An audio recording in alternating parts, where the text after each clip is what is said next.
Stud Muffin 1986 here. Welcome back to World of Tanks Blitz. There's a special offer going on right now for the Lowe and the Super Pershing combined for 12,000 gold.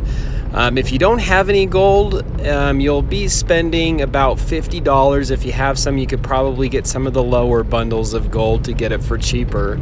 But these are both tanks. There's nothing new. I mean, these have been tanks that have been in the game for a long time, but both of them can be pretty good and a little trollish, especially if you know how to use them. Both fairly fun tanks in my opinion. I've got two replays here for you guys just to give you an idea of the feel for the Lowe and the Super Pershing. Nothing spectacular by any means, not my best performance, honestly. I was kind of on a time crunch just to get this out and wanted just to play a couple games and just try to get something to you guys so you have something to watch and hopefully give you guys something to go off of while you're making this decision, even though I think there's a lot of other YouTubers probably doing the same thing. So anyway, I mean, good mobility right here, just playing the Lowe. It's got good armor, it's got a good accurate cannon, decent reload time.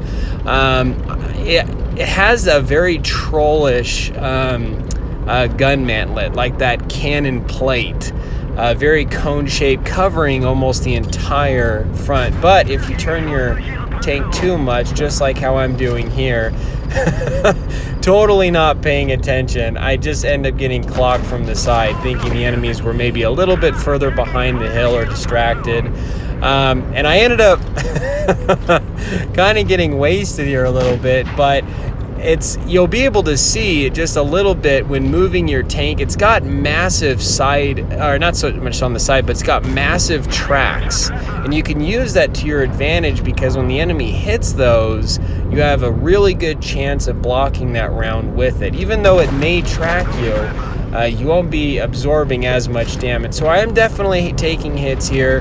That KV4 is using APCR. That cannon just does not have the AP pen to get through the front of me. I don't think so anyway. And you can see this T-32, I mean, he's having a hard time getting through the front of my tank, and he's tracking me quite a bit, and I'm trying to use those huge tracks and wiggle myself a little bit so that I can have that advantage. So really good tank. I mean, I'm not really struggling that much to penetrate these tanks. This tank does have decent penetration. And honestly, if you don't have a premium tank in the game, these are, I mean, honestly, for 12,000 gold, 2 premium tanks, fully decked out, upgrade and everything, like, that's a pretty good deal. So these tanks, I would say, are definitely worth it. Had a good little victory here. That poor little T-43 was just getting slammed. But yeah, I mean, hopefully, number one, that goes over just a decent, okay review of the Lowe. Here I'm going into a game of the Super Pershing. This one, I would have to apologize because I ran into a bit of lag here with this game, but I included it anyway. Like I said, I was on a time crunch, but I feel like it still gives you a good idea of how trollish this armor can be in the right situation against the right tiers. It does have a lot of spaced armor in the front, so enemies shooting heat rounds are not going to be very effective against you, which is really good. Definitely on the slower side. You can really start seeing my lag starting to happen real bad right here. I was just in a bad spot. I thought I could get some quick games out. Luckily, I was able to somewhat keep the front of my tank pointed toward the enemy, and you can see these tanks just really struggling to penetrate me. This thing's got good armor, and I mean, just like with the Lowe and the Super Pershing, you do want to be a little bit more on the careful side when playing against higher tier tanks. And you do have, on here, the Super Pershing, you do have a weak point on the very top. They almost look like like 2 bazookas or something, but that is a weak spot that they can shoot. But I mean, if you're, you know, moving the tank back and forth, it can be a little hard to hit.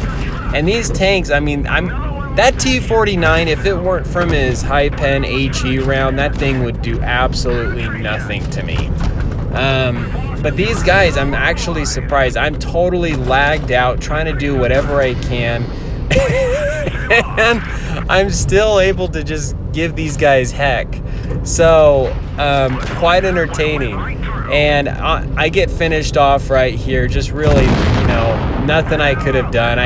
It was honestly a bad game, but I thought it was a fair enough replay to give you guys an idea of the armor, especially against lower tiers. This thing can be quite a beast, and being a medium tank, you're going to be put on positions on the battlefield where medium tanks go.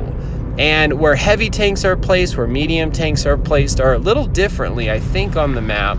But yeah, when you put this thing in against medium tanks, this thing can be a bit of a bully for a tier 8 medium tank. Definitely got some really good armor in the front. So anyway, this this D28 just getting finished off here. Hopefully this was a helpful review, gave you guys an idea. Stud Muffin 1986, you guys stay cool and keep tanking.